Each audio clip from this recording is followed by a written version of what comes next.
नमस्कार शिक्षक साथियों, आप सभी का स्वागत है आपके अपने चैनल स्वरान एकेडमी क्लासेस पर। आज हम यहाँ पर बात करेंगे कोर्स 4 की गणित की शिक्षण पद्धति। ये मॉड्यूल 25 हैं, उनमें से ये चौथा मॉड्यूल है और ये सभी शिक्षकों के लिए अनिवार्य है। इसकी टाइमिंग है 9 जनवरी से 15 जनवरी के मध्य। इसके हम 5वें भाग के बारे में बात करेंगे, अपनी समझ को परखें। तो आइए शुरू करते हैं आज का ये महत्वपूर्ण वीडियो। उससे पहले अगर आप हमारे चैनल पर नए हैं तो सब्सक्राइब करना बिल्कुल ना भूलें।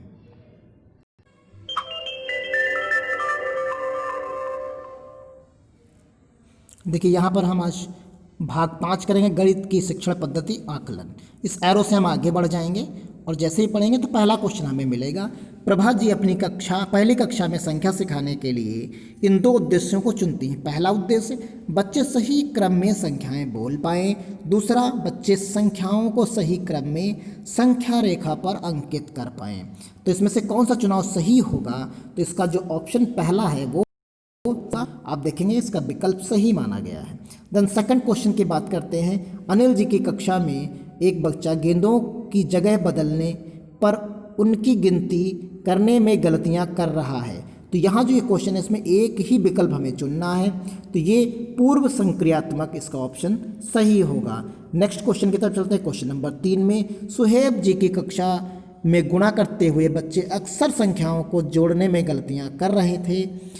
3 बार लगातार 14 कंचे पकड़े, कुल कितने कंचे हुए? तो उन्होंने ऐड करके दिखाया है इसमें। तो इसमें एक ही विकल्प चुनना है, तो एक क्वेश्चन नंबर 3 का पहला विकल्प इसका सही है। क्वेश्चन नंबर हम चलते हैं क्वेश्चन नंबर 4 की तरफ। हरप्रीत जी की कक्षा में बच्चे समझ के अलग अलग स्तरों पर हैं, लेकिन वह चाहती हैं कि उनकी कक्षा में हर बच्चा सीखे और आगे बढ़े। इसके लिए उन्हें अपनी कक्षा के लिए किस तरह की तैयारी करनी होगी? तो इसमें पहला विकल्प है, दूसरा, तीसरा और 4 विकल्प है। इसमें एक से ज़्यादा हम विकल्प चुन सकते हैं। तो पहला विकल्प और तीसरा विकल्प हमें यहाँ पर चुनेंगे तो ये विकल्प हमारे सही विकल्प होंगे। नेक्स्ट क्वेश्चन हम देखते हैं। क्वेश्चन नंबर 5, नीचे दी गई गतिविधियों में से पहली कक्षा को संख्या की शुरुआती समझ देने के लिए आप किन गतिविधियों का इस्तेमाल करेंगे?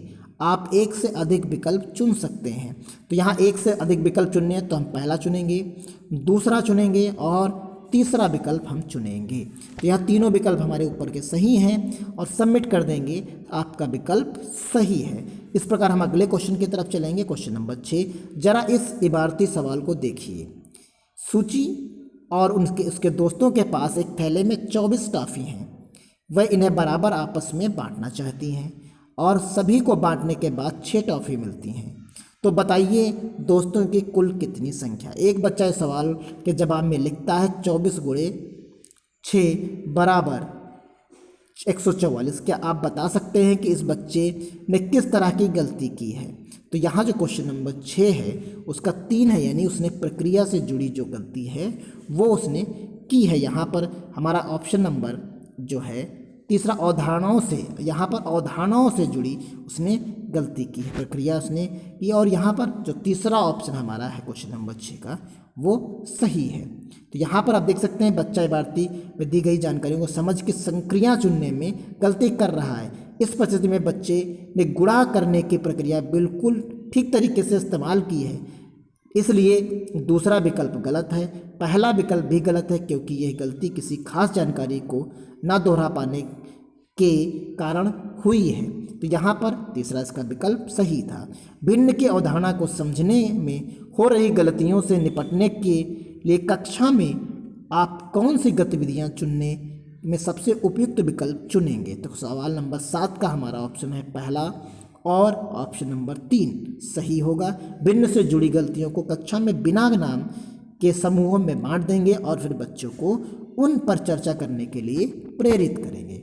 ये देखिए विकल्प सही है। क्वेश्चन नंबर हम 8 की तरफ चलते हैं। दी गई गतिविधियों में से गतिविधियाँ चुने जो बच्चों को गणितीय सोच का विकास करने में मदद करेंगी। तो यहाँ क्वेश्चन नंबर 8 का हमारा विकल्प सही होगा।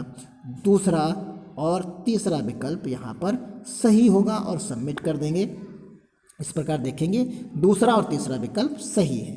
क्वेश्चन नंबर 9, रमा जी ने अपनी कक्षा में भावनात्मक और तौर पर सुरक्षित वातावरण बनाने के लिए कुछ बदलाव किए। आइए देखें कि ये क्या थे।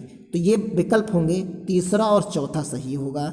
यानी सभी बच्चों को अपनी गलतियों पर छोटे समूहों में बातचीत करने के मौके देना और एक दूसरे को सुझाव देने के लिए प्रोत्साहित करना।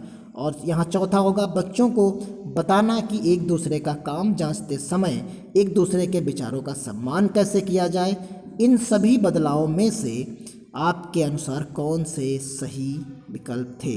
तो एक ही विकल्प यहाँ चुनना है, तो हम तीसरा और चौथा यानी दूसरा ऑप्शन सही करेंगे और ये विकल्प आपका सही है। नेक्स्ट क्वेश्चन की तरफ चलते हैं और अंतिम सवाल, एक कक्षा के परिणाम। देखिए यहाँ पर एक कक्षा के परिणाम आने तक शिक्षक ने पाया कि उनकी कक्षा में करीब 1/3 बच्चे गुणा का किसी भी तरह का सवाल हल नहीं कर पाते। कुछ बच्चे गुणा से ज़बरदस्ती इबारती सवाल हल नहीं कर पाते और बाकी बच्चे गुणा के सवालों के रूप में बदलने पर उन्हें हल नहीं कर पाते।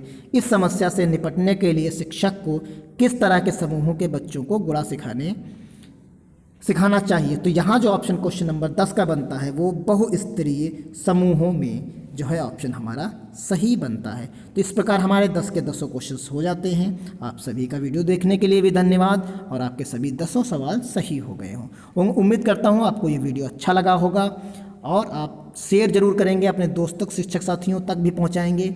इसके लिए आपको अग्रिम धन्यवाद। मिलते हैं अगले किसी वीडियो में। धन्यवाद। जय हिंद, जय भारत।